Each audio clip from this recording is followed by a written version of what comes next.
J'ai commencé 2023 dans un état assez déplorable.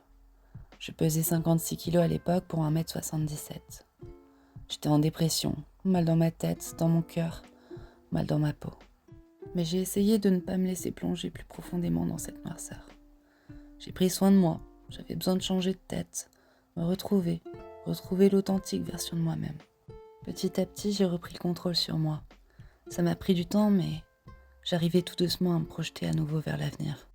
En juin de cette année-là, j'ai eu la chance de pouvoir voyager et fêter mes 28 ans à Barcelone et avec l'une des personnes qui m'est le plus chère, ma petite Lucie. On a pleinement profité de ce que Barcelone avait à nous offrir. Le soleil, la plage, les tapas, la sangria, les beaux garçons.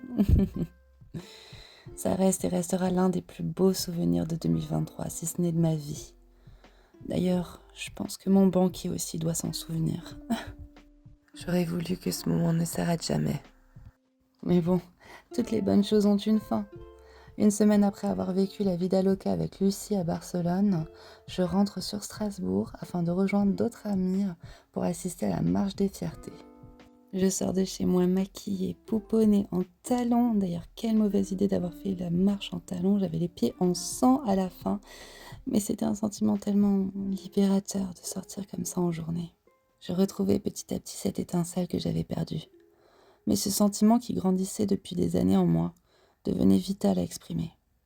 J'ai compris qu'il était temps de l'exposer au monde. Et le 16 juillet 2023, je fais mon coming out en tant que femme transgenre. Mes proches, ma famille, mes amis, tout le monde m'a couvert d'amour et de bienveillance. Et pour ça, je vous en suis éternellement reconnaissante. Même si les débuts de ma transition étaient synonymes de dysphorie de genre et peur du rapport aux autres, un pan capital avait été posé là dans ma vie. Le début de ma réelle existence. J'ai eu la chance d'être très bien accompagnée dans ce nouveau processus. Un mois plus tard, à la date du 8 septembre, je recevais ma prescription pour commencer mon traitement hormonal de substitution. Je n'avais jamais été aussi extatique de ma vie. Même si je ne voyais pas les effets de suite, je savais qu'à partir de ce jour-là, tout allait changer, et pour le mieux. En ce même mois, j'ai eu la chance également de découvrir la terre natale de Lucie, cette belle région qu'est la Corse. Je fus quelque peu déstabilisée une fois que j'ai posé les pieds sur cette terre sauvage. Et je me suis rendu compte que j'étais un petit peu plus citadine que ce que je pensais. Et malgré ma peur d'être une fille du continent se retrouvant en plein milieu de la montagne, la Corse m'a laissé un souvenir indélébile. J'ai rencontré des personnes inoubliables, eu des conversations et des fous rires avec Lucie interminables. J'ai vu des paysages à couper le souffle et des genoux également écorchés le jour où on s'est fait poursuivre par un sanglier.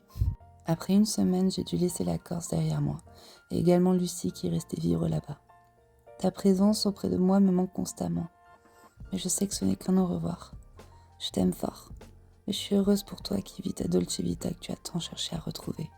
2023 était également l'année des projets, car en octobre, avec mes sœurs de cœur, Scandale et Coco Chapeau, nous avons créé notre collectif, Not All Queer. Aussi haut en couleur que nos 3 personnalités, ça passe du podcast aux performances drag, aux vidéos humoristiques, bientôt le talk show ou des cours de cuisine, qui sait.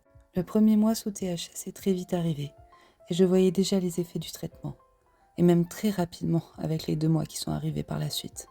C'était tellement jouissif de constater les premiers changements. Par la même occasion, je me suis attelée à la création de plus de contenu sur mon suivi de transition. L'ouverture de mon compte TikTok aussi, faut bien suivre avec ce que font les jeunes. Ce qui m'amène également avec l'ouverture de ma chaîne YouTube, ainsi que ma toute première vidéo traitant de l'update des 3 mois sous THS que j'ai fêté le 8 décembre 2023. Sur ce mois de décembre, je me suis rendu compte à quel point ma vie avait fait un 360 degrés radical sur cette année. Une année remplie d'amitié, d'amour, de bienveillance, de découverte, d'exploration, d'introspection, d'épanouissement, de projets, de rire, de joie, de reconnexion. Je me suis sentie vivre cette année. Ça fait bien longtemps que je ne m'étais plus sentie comme ça. En ce 31 décembre 2023, je peux le dire haut et fort que je suis la plus heureuse en ce moment même. Et je n'arrive même pas à trouver mes mots pour exprimer la gratitude que je ressens présentement. Merci à ma famille, merci à mes amis, merci à toute personne qui aurait pu contribuer à ce bonheur que j'ai su accepter en cette année. Merci 2023. Même si on a eu un début compliqué, tu as été la plus belle des années dans ma toute petite existence personnelle. et j'espère que 2024 n'en sera que meilleur. Passez un bon réveillon et je vous souhaite à toutes et à tous une très belle année 2024. Plein d'amour, la santé et surtout le bonheur.